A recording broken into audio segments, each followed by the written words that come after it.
ladies and gentlemen, brothers and sisters, bow your heads. Let us think. What do you got, Pastor Gutierrez? So today, we're going to talk a little bit about Passover, the Jewish holiday Passover. And Passover is the oldest known religious holiday. It's to commemorate the Jewish people being freed by God, of course, from their years of slavery from the Egyptians.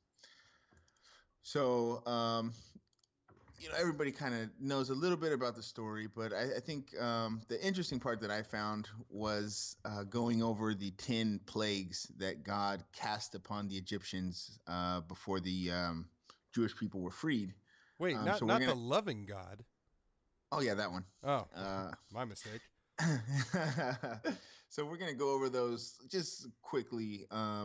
So the first one is water into blood. And this is a quote from God. So with a staff that is in my hand, I will strike the water of the Nile, and it will be changed into blood. The fish of the Nile will die, and the river will stink, and the Egyptians will not be able to drink its water. Like, goddamn stinky water. The river will stink, and I will kill you with death. But yeah, so starting off, he just goes big, goes for the water. I mean, we already had the floods and all that, so this one's a little different.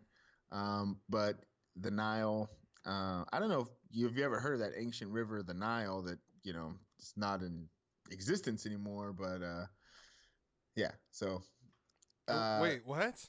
No, I mean, obviously the Nile's still there. He didn't destroy it, so. He kind of failed. That's a good point. No, it's not the largest river in Africa, right?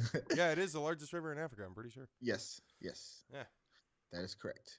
And the next one is, I mean, it's a little bit of irony here, but the next one is frogs, and these obviously they come in order. And one of the quotes from God, I just cherry picked a little bit, but the Nile will teem with frogs. It's like, what the hell? You just destroyed it. The last plague. The frogs are doing the new dance called the Stanky River.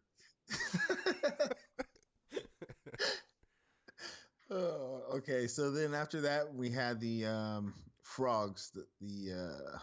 So again, oh no, I'm sorry, frogs. Sorry. The next one is lice, another little animal.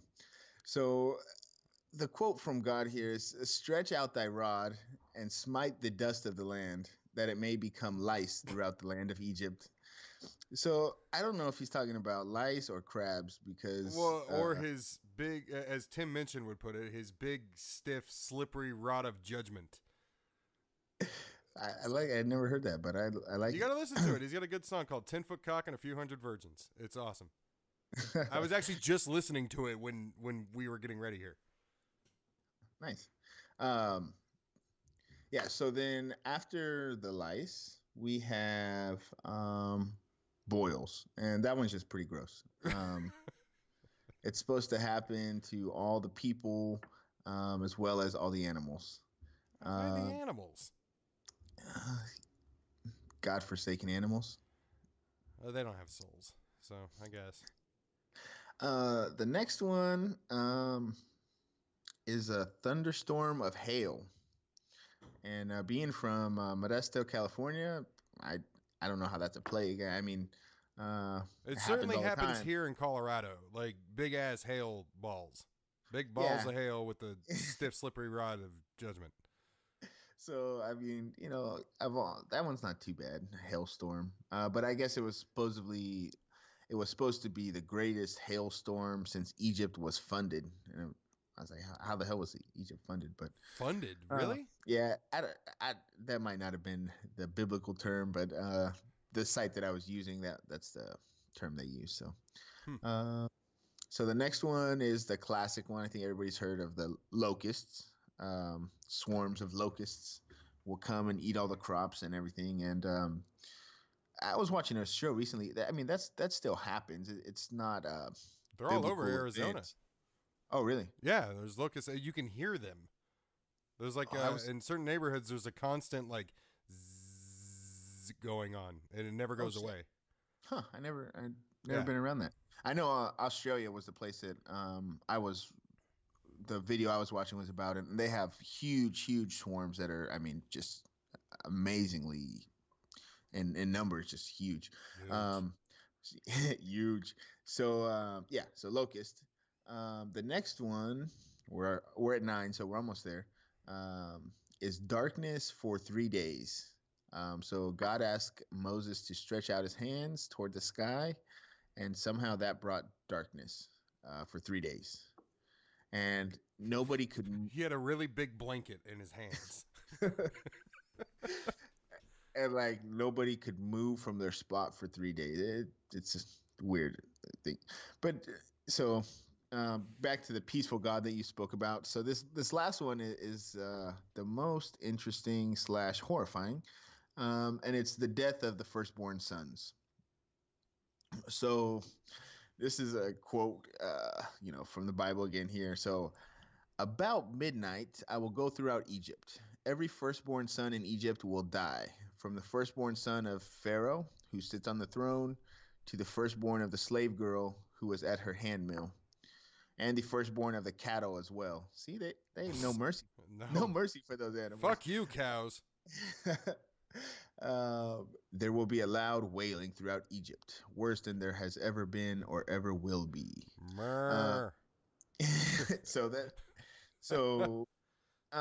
This, the firstborn, death of firstborns is the 10th plague.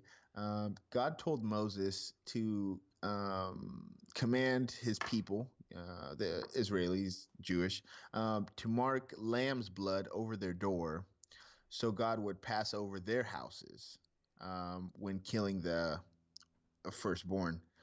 So that's where the name Passover comes from. So it's a nice, peaceful also term. Sacrificial lamb of God. Yes, and the part that I just thought was pretty funny here is, so supposedly, I mean, God is going to be the one going through Egypt at about midnight. His clock might be a little off, but why the hell would the all-knowing God need lamb's blood on the doors? Well, I think it was more of a symbol, as in I'm with God. Like I think it was more of a pledge of allegiance. So I don't think it wasn't. I don't think it was. I mean, obviously, God slaughters animals. Poor Hindus. I mean, shit, just mercilessly killing cows. But I mean, that was more of a hey, God, faith, all that other shit. But I mean, what is with him and firstborns? I mean, he there was a ram that was sacrificed by Abraham instead of that prank that God pulled on Abraham over Isaac. What the hell? Yeah, being the oldest of the both of us, I'm not really keen on this idea here. Yeah, actually, both of us are the firstborn, are we? Yeah, I don't know, but I mean, that's not the craziest story out of the Bible, but hey, certain people do honor Passover. Alex, I'm going to go first with news because I just have a good tie-in for this. So somebody that really honors the Jews and their. Oh wait, are we done with Skeptic Sunday School? Yeah, that's pretty much it. That's just a quick update on Passover and the good old plagues of God.